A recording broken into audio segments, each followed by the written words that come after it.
Hi hello నమస్తే అండి. ఈరోజు అయితే ఇది నా బర్త్‌డే వ్లాగ్ అనమాట. ఈసారి నేను నా పుట్టినరోజు అత్తగారింట్లోనూ, అమ్మగారింట్లోనూ 2 చోట్ల సెలబ్రేట్ చేసుకున్నట్లయింది. మార్నింగ్ అయితే టిఫిన్ చేసేసి అత్తారింట్లో బయలుదేరామనమాట. అమ్మ వాళ్ళ ఊరికి. మధ్యలో ఏమైందంటే ఇంకా శ్రీనివాస మంగాపురం టెంపుల్‌కెళ్ళి వేదాశీర్వచనం టికెట్ అయితే తీసుకున్నాము. చాలా బాగా జరిగిందనమాట. దర్శనం అయితే ఆల్మోస్ట్ 10-15 మినిట్స్ అక్కడే దర్శనం చేసుకుంటూనే ఉన్నాము. అంత బాగా జరిగింది. పుట్టినరోజున వేదాశీర్వచనం తీసుకోవడం నాకు చాలా బాగా అనిపించింది.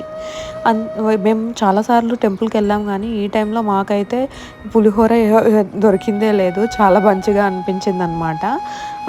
అంతేకాకుండా ఇంకా ఇక్కడ మంచిగా దేవుడి ఆశీర్వాదం తీసుకున్న తర్వాత నాకు చాలా బాగా అనిపించింది. ఇక్కడ నుంచి అమ్మ వాళ్ళ ఇంటికైతే వెళ్ళిపోయాము. Thanks for watching this video.